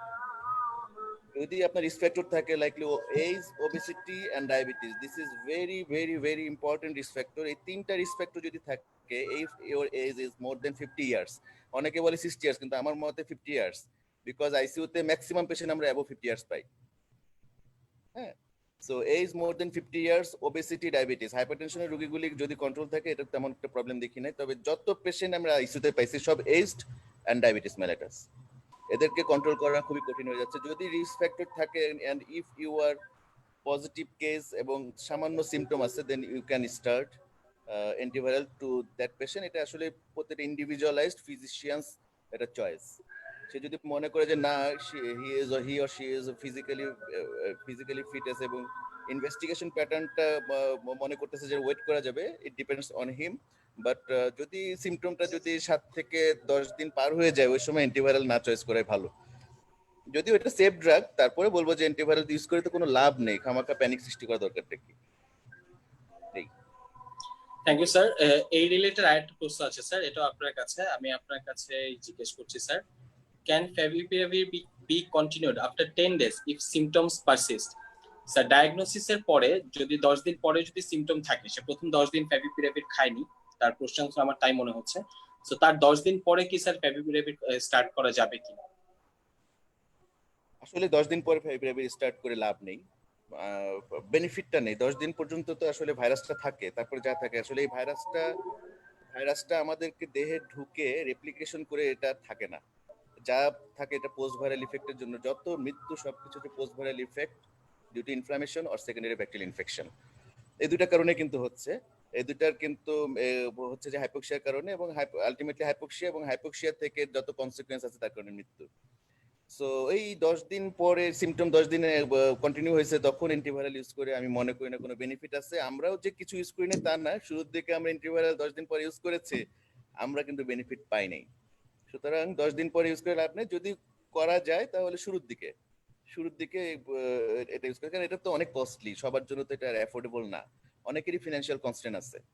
So এটা খুবই সিলেক্ট করে, রিস্ক ফ্যাক্টর আছে, কোভিড পজিটিভ, ইভেন অ্যাসিমটোমেটিক বা রিস্ক ফ্যাক্টর আছে, ইউজ মরবিড ওবেসিটি পেশেন্ট, সেই ক্ষেত্রেও যদি আপনি অ্যাসিমটোমেটিক বাট পেশেন্টের আপনি মনে করতেছেন যে দিলে ভালো হবে পেশেন্টের, আমি দেখা যাচ্ছে আপনার সেন্টারে যত ওবেস পেশেন্ট আসতেছে সব ওবেস পেশেন্টগুলির আপনার বেশিরভাগই আইসিইউতে ঢুকতেছে, সেক্ষেত্রে আপনি চয়েস করতে পারেন, তাই না? এটা তবে it should be used early. Thank you sir. Thank you sir. আসলে স্যার আপনি যেটা বললেন, আমাদের প্রেজেন্টেশনে রুবায়েত স্যারও বলেছেন, ইভেন প্যানেল অফ এক্সপার্টের যে ওপিনিয়ন ছিল সেখানেও বলা হয়েছে আসলে ফেভিপিরাভির ড্রাগটা একটু কস্টলি, এটা অস্বীকার করার কোনো উপায় নাই। আমাদের স্যার আমাদেরকে ফার্মাসিউটিক্যালস কোম্পানির কাছে রিকোয়েস্টও করলেন যে কমানো যায় কিনা। তো স্যার আমি একটা গুড নিউজ আসলে শেয়ার করতে চাই, এই প্ল্যাটফর্মে শেয়ার করতে চাই। ইনিশিয়ালি স্যার আপনারা জানেন বেক্সিমকো ফার্মাসিউটিক্যালস এর ফেভিপিরাভির ব্র্যান্ড নেম ভাইরাপ্টো, যেটা ইনিশিয়ালি পার ট্যাবলেটের প্রাইস ছিল 400 টাকা করে। বাট স্যার অবশ্যই আমরাও এটা বুঝতে পারছি যে অ্যাকচুয়ালি দেশের মানুষের এফোর্ডেবিলিটির একটা এফোর্ড করার একটা ক্যাপাসিটির একটা লিমিট আছে। সো আমরা কিন্তু স্যার আজকে থেকে 25% কস্ট রিডাকশন করেছি বেক্সিমকো ফার্মাসিউটিক্যালস এর পক্ষ থেকে। ভাইরাফ্লু যেটা আমাদের ফেভিপিরাভির, সেটাকে 300 টাকা পার ট্যাবলেট করা হয়েছে, যেটা আগে গতকালকে পর্যন্ত 400 টাকা পার ট্যাবলেট ছিল। সো স্যার আমরাও চেষ্টা করছি, বেক্সিমকো ফার্মাসিউটিক্যালস চেষ্টা করছে যে যতখানি সম্ভব, আসলে কস্ট একটা ইস্যু আমাদের দেশের জন্য, যতখানি সম্ভব আসলে আমাদের জনগণকে যাতে আমরা সেবা দিতে পারি। আমি আবার কোশ্চেন আনসার সেশনে চলে যাই। পরবর্তী কোশ্চেনটি ডক্টর এম এ হাসান স্যারের কাছে। Is favipiravir is safe for cardiac patients, especially in patients with stenting? Hasan sir. জি থ্যাংক ইউ। এখন ফ্যাভিপিরাভির ইউজের মানে কার্ডিয়াক কোনো কন্ট্রাইন্ডিকেশন তো ওইভাবে মানে বলা হয় না। যেসব কন্ট্রাইন্ডিকেশন বা সেফটি প্রোফাইলগুলো আসছে সেগুলো এসজিপিটির উপরে, ক্রিয়েটিনিন, ইউরিক অ্যাসিড এগুলোর উপরে বলা আছে, কিন্তু কার্ডিয়াক পেশেন্টদেরকে দেওয়া যাবে না এরকম কোনো মানে ডেটা এখন পর্যন্ত আমরা পাইনি। তো এটা ওয়েট করতে হবে। তবে স্টিল নাও যেসব ডেটাগুলো আমরা পেয়েছি তাতে কার্ডিয়াক পেশেন্ট যারা ইসকেমিক হার্ট ডিজিজে ভুগছেন বা স্টেন্টিং করা আছে এই ধরনের রোগীরা খেতে পারবে, যদি প্রোভাইডার যদি লিভার ফাংশন নর্মাল থাকে, ক্রিয়েটিনিন নর্মাল থাকে, খেতে পারবে। Thank you sir. পরবর্তী প্রশ্নটি প্রফেসর এম রেজাউল করিম স্যারের কাছে। স্যার কি শুনতে পাচ্ছেন আমাকে? শুনতে পাচ্ছি। ওকে স্যার, আপনার কাছে যে কোশ্চেনটি সেটি হচ্ছে যে ঢাকার বাইরে টেস্টিং ফ্যাসিলিটি নিয়ে কিছু প্রশ্ন আছে, যে আসলে কুমিল্লা থেকে প্রশ্নটি এসেছে, এর জন্য স্যার আমি আপনাকে প্রশ্নটি করছি যে কুমিল্লাতে কোভিড-19 টেস্টের জন্য সবচেয়ে ভালো জায়গা কোনটা, এটা একজন দর্শকের প্রশ্ন। এবং ফ্যাভিপিরাভির আসলে ডিজিজ কনফার্ম হওয়ার আগে তার যদি সিমটম থাকে, ক্লাসিক্যাল সিমটম থাকে, কিন্তু রিপোর্ট এখনো আসেনি, কারণ ঢাকার বাইরে রিপোর্ট আসতে 3-4 দিন সময় লাগে, সেক্ষেত্রে ফ্যাভিপিরাভির কি শুরু করা যাবে কিনা, যেহেতু স্যার বললেন যে এটা ফার্স্ট উইকে স্টার্ট করতে পারলে হাইয়েস্ট বেনিফিট পাওয়া যায়। ধন্যবাদ আপনাকে। আসলে কুমিল্লাতে তো বেসরকারি কোনো ফেসিলিটিস নাই, এখানে শুধু মেডিকেল কলেজেই পরীক্ষার ব্যবস্থা আছে এবং সেটা কালেকশনের জন্য প্রতিটা উপজেলায় কালেকশন সিস্টেমও আছে। আর হলো শহরের মধ্যে পৌর মানে মেট্রোপলিটন এলাকায় এখানে 2টা বুথ আছে, সুরক্ষা বুথ, ওখানে ইউজ করা হচ্ছে। আর মেডিকেল কলেজ হসপিটালে, দ্যাট ইজ কোভিড ডেডিকেটেড ইউনিটে যারা ভর্তি আছে সাসপেক্টেড কেস, ওগুলো হসপিটালেই কালেকশন হচ্ছে। এই হলো কোভিড পরীক্ষার সিচুয়েশন। আর রিপোর্ট আসলে দিতে আমাদের দেরি হয়, কারণ হলো যে এখানে টেস্টের লোড অনেক বেশি, সেই তুলনায় আমাদের টেকনিক্যাল সাপোর্ট যতটুকু থাকার দরকার ততটা আসলে নেই সত্যি করে বলতে। তারপর ওরা দিনরাত 3-4 শিফটে কাজ করে চেষ্টা করছে সামলানোর জন্য, তারপরে রিপোর্ট পেতে আমাদের প্রায় 3-4 দিন লেগে যায়। যে কথা বলছিলেন যে টেস্ট রিপোর্ট আসছেনি, কিন্তু যদি অন্যান্য জিনিসগুলো থাকে, আরো কিছু প্যারামিটার আছে, যেমন তার যদি লিউকোপেনিয়া থাকে, লিম্ফোপেনিয়া থাকে, নিউট্রোফিল লিম্ফোসাইট রেশিও, ওই জিনিসগুলো যদি আমরা দেখি তার ইনফ্লামেটরি মার্কার গুলো বেড়ে যাচ্ছে, আমার কাছে যদি মনে হয় যে না এটা ক্লাসিক কোভিড সিমটম এর মতো মনেই হচ্ছে, তাহলে অথবা ওরকম কোনো আগে যেটা ছিল যে কন্ট্যাক্টের যে বাসায় অন্য পেশেন্ট আছে পজিটিভ, আরটিপিসিআর পজিটিভ, তাহলে আমরা আমার মনে হয় দিতে পারি, দিতে পারি। বাট স্যার যেটা বললেন আমরা দিতে পারি, বাট আমি সবার কাছে অনুরোধ করব, আমাদের স্যার যেটা বলেছিলেন, প্যানেল অফ এক্সপার্ট স্যার যেটা বলেছিলেন যে কোনোভাবে এটা প্রেসক্রিপশন ছাড়া খাওয়া উচিত না। আমরা প্রেসক্রিপশন পেলে তারপরেই শুরু করব। অবশ্যই ফার্স্ট উইকে বেনিফিট সবচেয়ে বেশি, কিন্তু তারপরও আমরা প্রেসক্রাইব যদি হই, কারণ একজন ডক্টর যখন আপনাকে দেখবে উনি অবশ্যই ভালো বুঝবে যে কিভাবে কি করতে হবে, কোন ড্রাগটা আপনার জন্য সবচেয়ে সুইটেবল হবে। তো অবশ্যই প্রেসক্রিপশন দিলে তখন আমরা এটা খাবো।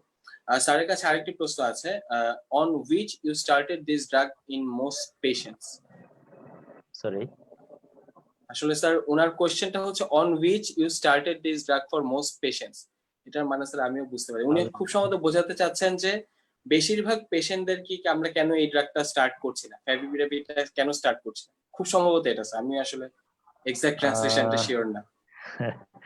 না, এটা তো আসলে যদি খুব মাইল্ড সিমটম থাকে এবং তার কোমরবিডিটি না থাকে, তাহলে সেই ক্ষেত্রে আমরা দিব না, এটা আমাদের গাইডলাইন বা সারা বিশ্বে সেটা ফলো করছে। তো যেখানে সিমটম চলে আসছে এবং তার কোমরবিড কন্ডিশন আছে, ডায়াবেটিস, হাইপারটেনশন, ওবেসিটি, সেসব ক্ষেত্রে আমার মনে হয় আর্লি আমাদের শুরু করব। আমার মনে হয় দর্শক হয়তো এটাই জানতে চেয়েছেন যে কিসের বেসিসে আমরা আগে শুরু করব। ধন্যবাদ। Thank you very much sir. পরবর্তী প্রশ্নটি ডক্টর এম এ হাসনাত স্যারের কাছে।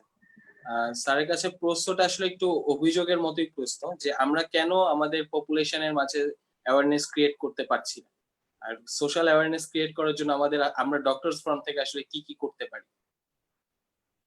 হাসান স্যার একটু আনমিউট করে নিতে হবে স্যার।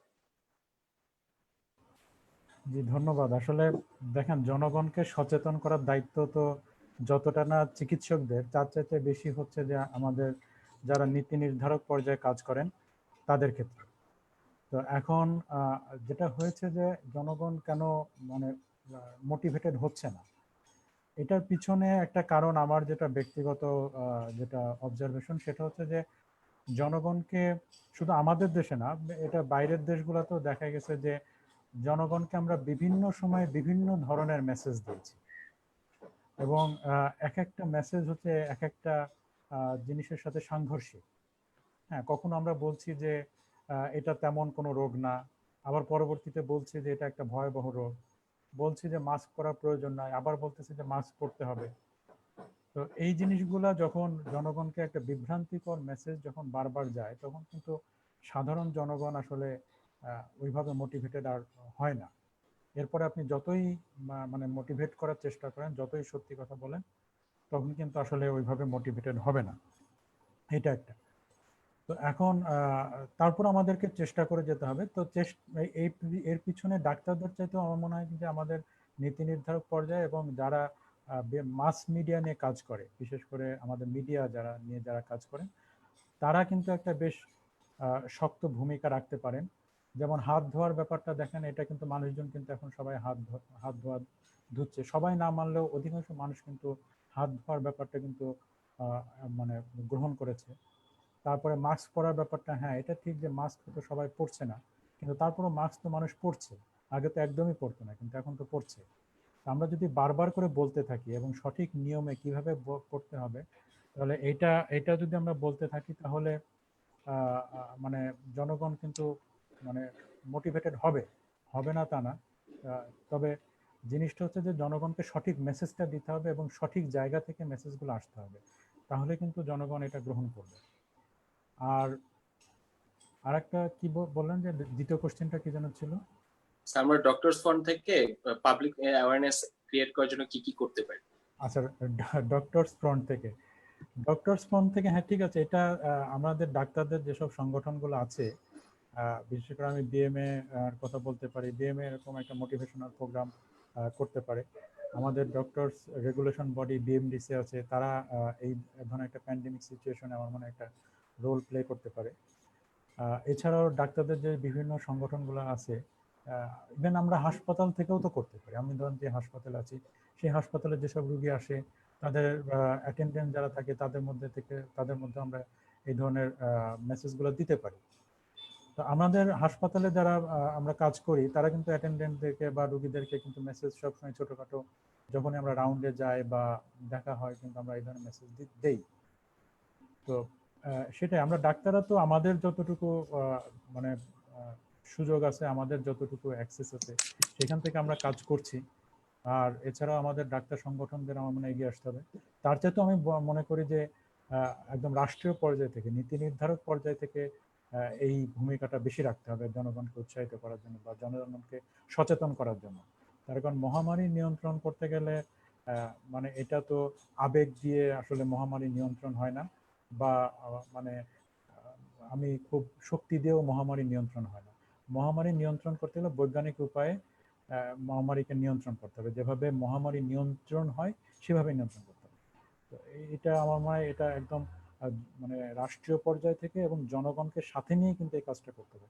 জনগণ যদি মানে রাষ্ট্রীয় নীতি নির্ধারণ নীতির সাথে যদি সংযুক্ত না হয়, তাহলে কিন্তু এই মহামারী নিয়ন্ত্রণ হবে না।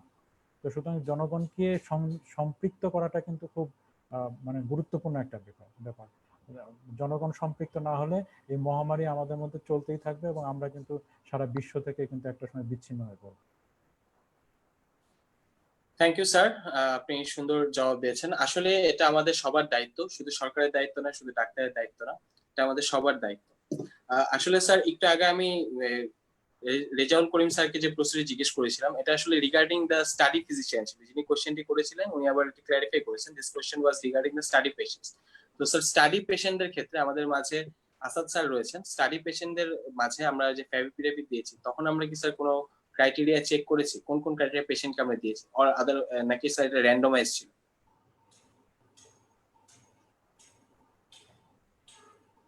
আসাদ স্যার কি আছেন?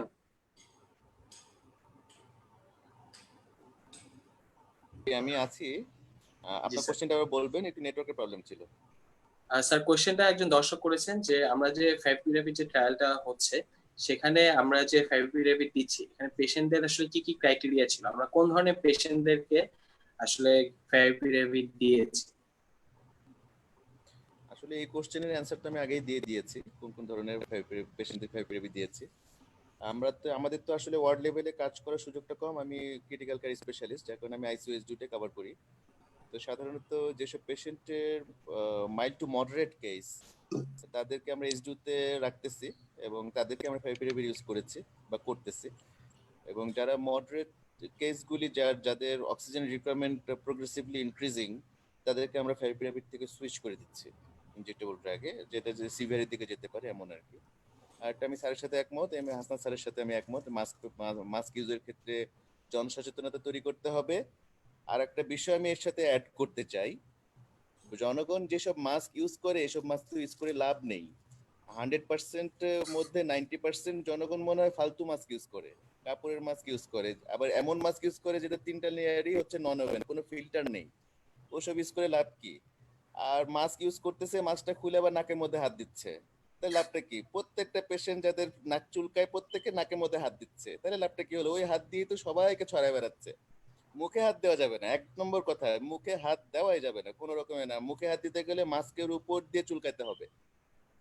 মাস্ক খুলে মুখ চুলকায় তো আরেকজনকে ইনফেক্টেড করে ফেলবে, সে একজনকে না কয়েকজনকে ইনফেক্টেড করে ফেলবে। সে নাক চুলকায় ওই হাতটা রাখে ওয়ালে, আবার বল্টু বানায় সে ওয়ালের মধ্যে লাগায় রাখে, এবং আরেকজন এসে ওই বল্টুটা ধরে। এইটাই হচ্ছে যে কাজ।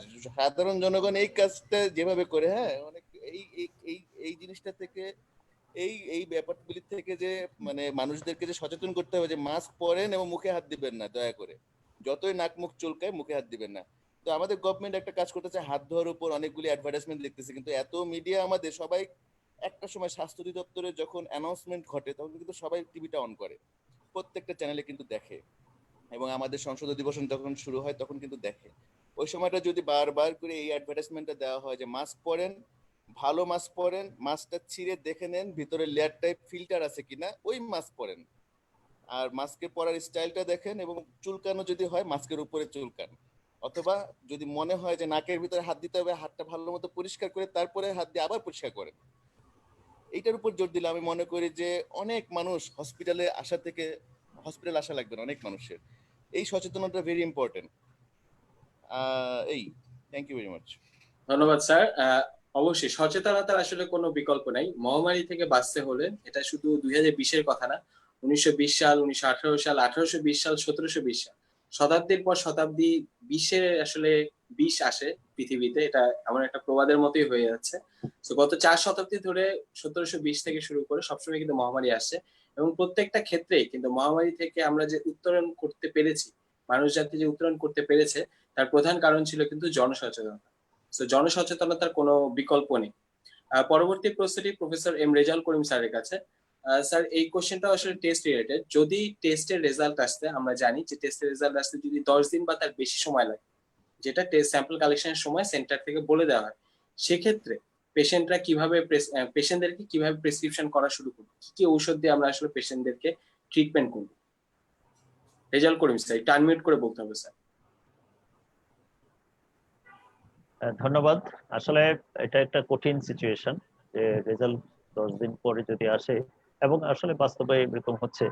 যে কথাটা আগে বলেছি যে যদি সাইন সিমটম গুলো খুব কনভিন্সিং হয় এবং তার যদি কোমরবিডিটি থাকে, ডায়াবেটিস মেলিটাস, হাইপারটেনশন, ওবেসিটি, এগুলো যদি থাকে, তাহলে আমার মনে হয় একটু রিস্ক নিয়ে শুরু করা যায়। আর যদিও এটা টেস্টের রেজাল্ট আরটিপিসিআর পজিটিভ না হলে যদিও এটা নেওয়া উচিত না, because there are many disease that can mimic কোভিড-19, সেই আর কি। তো যেটা যে 10 দিন পরে রেজাল্ট আসলে তাহলে আমাদের সাইন সিমটম প্লাস কোমরবিডিটি সেগুলোর উপর গুরুত্ব দিয়ে শুরু স্যার কি শুরু করা যায়? স্যার কোন ড্রাগ দিয়ে শুরু করব স্যার? না, এটা অবশ্যই আমি রেমডেসিভির শুরু করব না।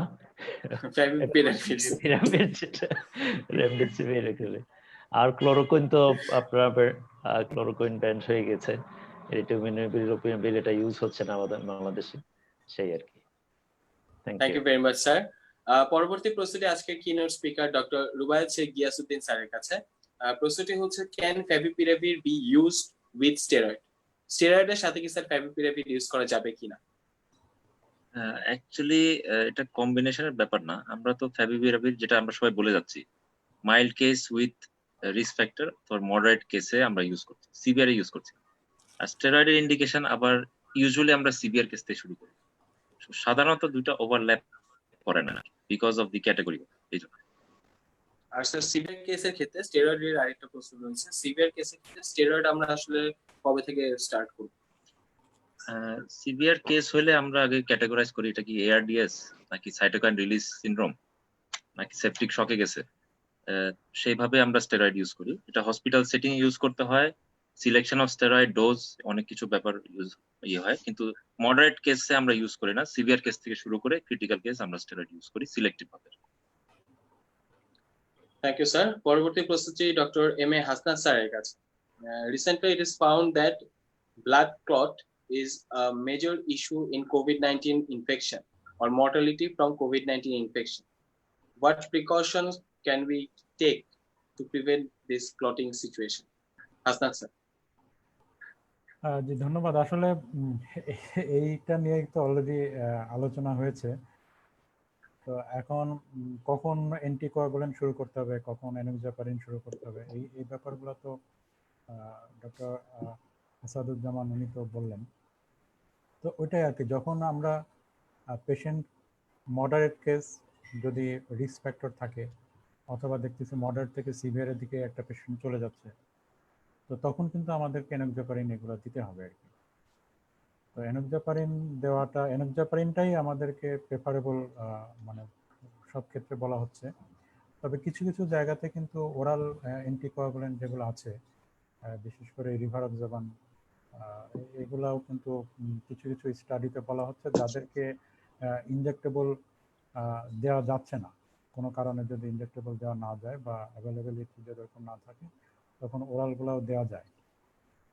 তো জিনিসটা হচ্ছে যে আমাদের হসপিটাল সেট আপে যখন পেশেন্টকে আমরা ক্লিনিক্যালি অ্যাসেস করবো, অ্যাসেস করে যদি মনে হয় যে এই পেশেন্টগুলোকে শুরু করতে হবে, তখন উইথ গাইডেন্সে ডাক্তারদের তত্ত্বাবধানে এই ওষুধটা শুরু করা ভালো। আর আরেকটা জিনিস যেটা বারবার করে আসছে যে মানে রোগীরা বাসায় চিকিৎসা নিচ্ছে।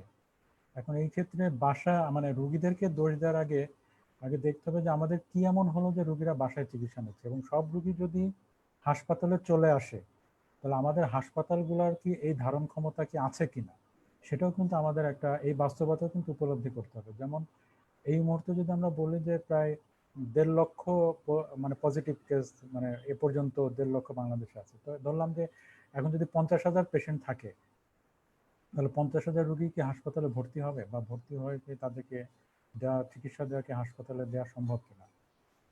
তো এটা একটা জিনিস। আরেকটা জিনিস হচ্ছে যে অনেক নেগেটিভ মেসেজ রোগীদের কাছে যাওয়াতে রোগীরা আসলে হাসপাতালের দিকেও আর আসতে চাচ্ছে না। একটা হচ্ছে যে রোগীরা আসতে চাচ্ছে না, এক, আর দুই হচ্ছে যে রোগীর লোকজনও কিন্তু ভয় পাচ্ছে হাসপাতালে আসতে, যে রুগীটা তো আর একা আসতে পারবে না, দেখা যাচ্ছে যে একজন লোককে নিয়ে যেতে হবে বা কিছু, তো কে নিয়ে যাবে এই রুগীটাকে, কে নিয়ে যাবে? তো এর জন্য কিন্তু দেখা যাচ্ছে যে অনেকে হাসপাতালে যেতে চায় না বা হাসপাতালে যেতে উৎসাহিত হচ্ছে না। তো এখন বাইরের দেশগুলোতে তো হাসপাতাল মানে বাসাতে চিকিৎসা দেয়, বাসাতে চিকিৎসা দিলে যেটা করে তারা ওভার টেলিফোনে খুব ক্লোজ মনিটরিং করে। আমাদের দেশে তো ওই সিস্টেমটা এখনো গড়ে ওঠে নাই, যার জন্য যেটা ডক্টর আসাদ বারবার করে বলতেছিল যে ক্লোজ মনিটরিংটা খুবই ইম্পর্টেন্ট ব্যাপার। তো যার জন্য বাসাতে আসলে ওই মনিটরিংটা না হওয়াতে রোগীরা খারাপ হয়ে যাচ্ছে। তো এখন বাসাতে যারা মানে বাসায় যারা থাকতেছেন ওইটাই ব্যাপার, যে মানে রোগী খারাপ হওয়ার সময় অ্যাপ্রোপ্রিয়েট টাইমে কিন্তু ওষুধ শুরু করাটা, যে কোনো ওষুধ, ইভেন এই যে এনোক্সাপারিন যেটা বলা হচ্ছে বা অ্যান্টিকোয়াগুলেন্ট যেগুলো বলা হচ্ছে, সেগুলো কিন্তু টাইমলি শুরু করাটা কিন্তু খুব ইম্পর্টেন্ট। তো যেটা বলতেছিলাম যে এই ওষুধগুলা খুবই লাইফ সেভিং, তবে টাইমলি শুরু করাটা খুব ইম্পর্টেন্ট ব্যাপার। ধন্যবাদ। Thank you sir. এটা রিলেটেড আরেকটা ক্রস কোশ্চেন আছে sir. Maybe use prevent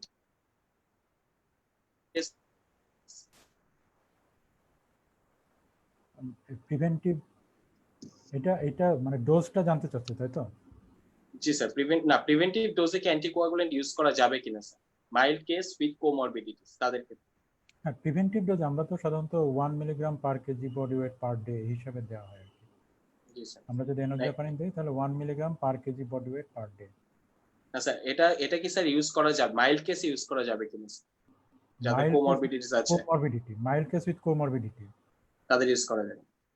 okay sir. না, মানে ওই ধরনের ক্ষেত্রে আসলে মানে ওরকম রেকমেন্ডেড না। তারপরেও রোগীর কন্ডিশন বুঝে যদি কোমরবিডিটি অনেক বেশি থাকে, যাদের মানে খারাপ হওয়ার সম্ভাবনা থাকে, তখন সেই ক্ষেত্রে মাইল্ড কেসে শুরু করা যেতে পারে, কিন্তু সেটা কেস বুঝে আর কি।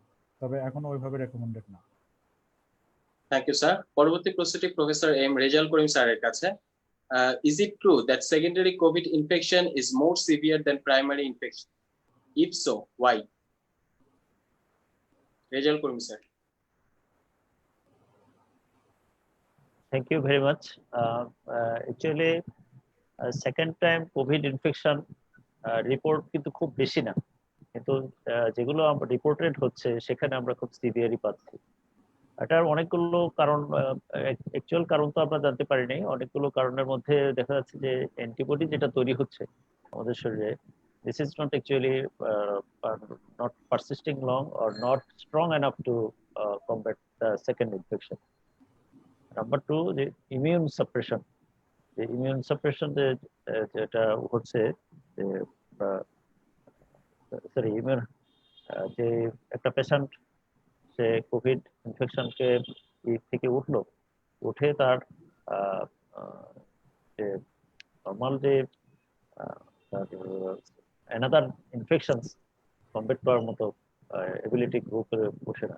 এটাই আর কি, যে অ্যাকচুয়ালি অ্যান্টিবডি গুলো এত স্ট্রং না যেটাকে পরবর্তী ইনফেকশনকে প্রিভেন্ট করবে। ধন্যবাদ। Thank you very much sir. পরবর্তী প্রশ্নটি ডক্টর মোহাম্মদ আসাদুজ্জামান স্যারের কাছে। প্রশ্নটি হচ্ছে, স্যার খুব সম্ভবত মেনশন করেছিলেন যে পোস্ট কোভিড-19 ইনফেকশনের বিষয়, ব্যাকটেরিয়াল ইনফেকশনের ব্যাপারে খুব সম্ভবত স্যার মেনশন করেছিলেন, সেটা নিয়ে question.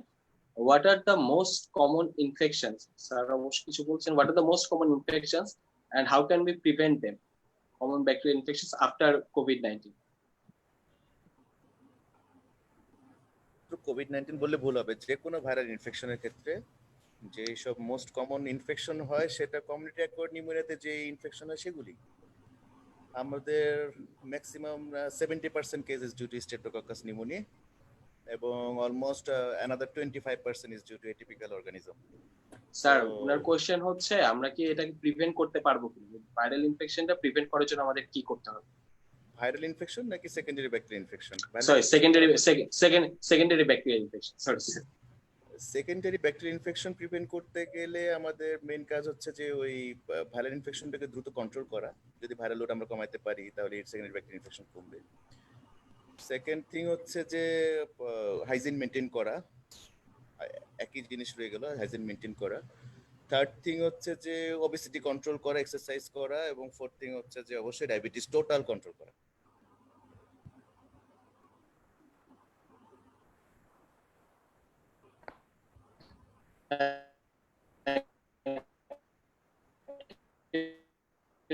Sir, actually a speaker and to all a drug of choice for every category of patients. আমরা কি মাইল্ড, মডারেট, সিভিয়ার, ক্রিটিক্যাল, চারটা যে কোভিড-19 ক্যাটাগরি আছে, এই চারটা ক্যাটাগরির জন্য যদি আমাদেরকে একটা করে ড্রাগ চয়েস করতে বলে, এরকম এই ধরনের কোনো ড্রাগ অফ চয়েস কি আমাদের কাছে এখন আছে কি না? আমি আসলে শুরুতে অনুরোধ করবো আমাদের কিনোট স্পিকার রুবায়েত স্যারকে, স্যার যদি শুরু করতেন। Thank you. আসলে এরকম সিঙ্গেল ড্রাগ চয়েস করা মুশকিল। এটা আমাদের সিচুয়েশন বুঝে আমাদেরকে ড্রাগ দিতে হয়। রেকমেন্ডেড ড্রাগস আছে, আমরা এক পেশেন্ট টু পেশেন্ট আমরা ড্রাগ সিলেক্ট করে ট্রিটমেন্ট করি। এরকম সিঙ্গেল ড্রাগ বলা মুশকিল। Thank you. Thank you sir. Hasnat sir, আপনি কিছু বলবেন? কি ব্যাপারে? এই যে স্যার, এটাই উনি আসলে সবার কাছেই জানতে চেয়েছেন স্যার, প্রত্যেকটা ক্যাটাগরির জন্য যদি আমরা ড্রাগ অফ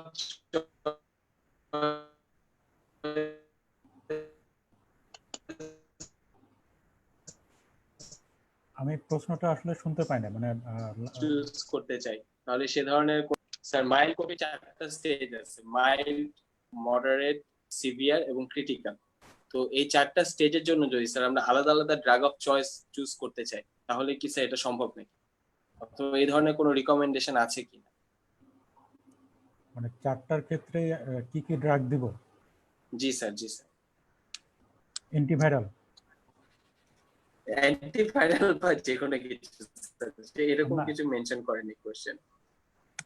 এখন এটা তো আসলে ক্লিনিক্যাল জাজমেন্ট, আমরা কোন রোগীকে কোন ধরনের ওষুধ শুরু করব সেটা তো।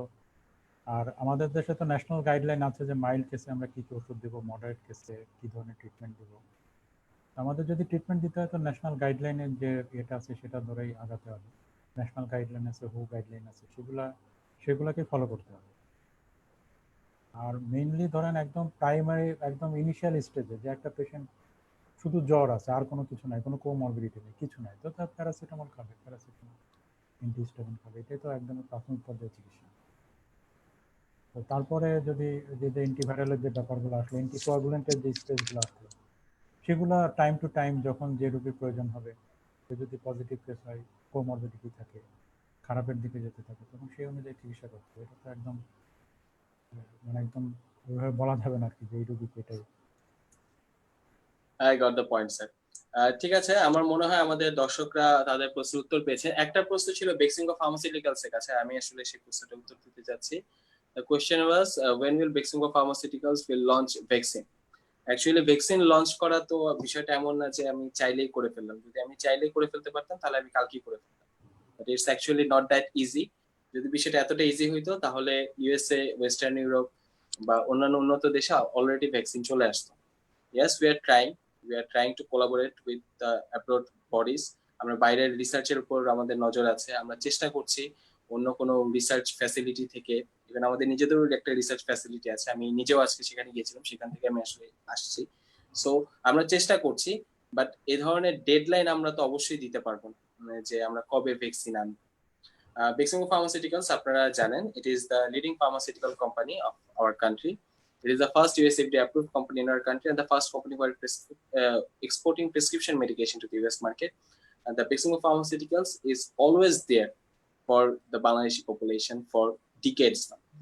আমাদের আজকের যে প্রোগ্রামটি, আজকের ওয়েবিনারটি আসলে পাওয়ার্ড বাই ছিল ভাইরাফ্লু, which is the brand name of favipiravir. তো আমি অলরেডি জানিয়েছি যে এটা আসলে একটু কস্টলি ছিল, পার ট্যাবলেট 400 টাকা করেছিল। আমরা অলরেডি এটাকে 25% রিডাকশন করেছি, কস্ট রিডাকশন করেছি। সো এখন পার ট্যাবলেট আজকে থেকে 300 টাকা করে হবে। অনুষ্ঠানে এ পর্যায়ে বেক্সিমকো ফার্মাসিউটিক্যালস এর পক্ষ থেকে ভোট অফ থ্যাঙ্কস দেওয়ার জন্য আমি অনুরোধ জানাবো মিস্টার হুমায়ুন কবির প্রিন্সকে to say something regarding the program and regarding the efforts of Beximco Pharmaceuticals. Thank you. Distinguished doctors and attendees, Assalamu alaikum. Thank you very much for allowing me time to say a few words on behalf of Beximco Pharma. I'd like to start by thanking our keynote speaker, Dr. Rubaiyat Sheikh Ghiyasuddin, Associate Professor, Department of Medicine, Anwar Khan Modern Medical College Hospital, for his lively presentation. As panel of experts, we had today with us Professor M. Rezal Karim sir, Assistant Professor Dr. Muhammad Asaduzzaman sir, Assistant Professor Dr. Muhammad Asaduzzaman sir, and Assistant Professor M.A. Hasnat sir. Thank you very much, sir, for an interactive session.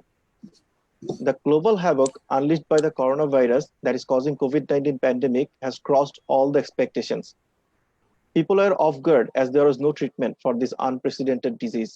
Over time, a few drugs have been found or rediscovered to be effective in the treatment of COVID-19.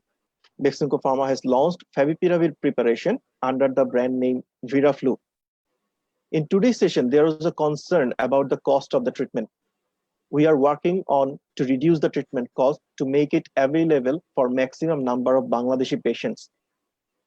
Earlier, a patient had to expense 28,000 taka to complete the whole course, but you will be happy to know that the treatment cost has been reduced by Beximco Pharma, and now the treatment cost with Viraflu will be 21,000 taka BDT per patient.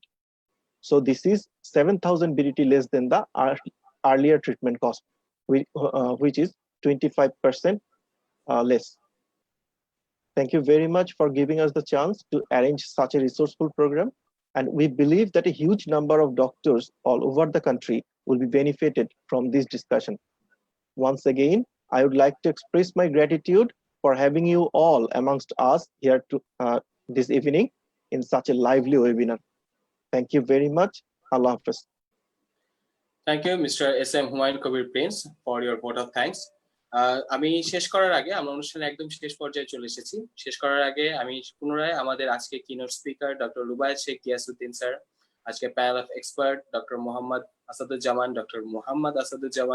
Doctor M A Hasnat, professor M Rezaul Karim sir সহ যারা আমাদের panelist লিস্টে ছিলেন, যারা আমাদের অ্যাটেন্ডি লিস্টে ছিলেন, যারা জুম লাইভের মাঝে আমাদেরকে দেখেছেন, যারা ফেসবুক লাইভের মাধ্যমে আমাদেরকে দেখেছেন, তাদের সবাইকে ধন্যবাদ জানাচ্ছি। আশা করছি আমরা আমাদের এই প্রচেষ্টায় আপনারা সামান্য পরিমাণে হলেও লাভবান হবেন। আশা করছি আগামীকালটা আজকের চেয়ে সুন্দর হবে। আশা করছি আগামীকাল কোভিড-19 এর যে দুর্দশা, যে দুর্যোগ, সেখান থেকে আমরা মুক্তি পাবো এই কামনা করছি এবং সকলের একটি সুস্থ ভবিষ্যৎ, সুন্দর ভবিষ্যৎ কামনা করে আমি আজকের ওয়েবিনার প্রোগ্রাম এখানে শেষ করছি। ধন্যবাদ সবাইকে। ধন্যবাদ।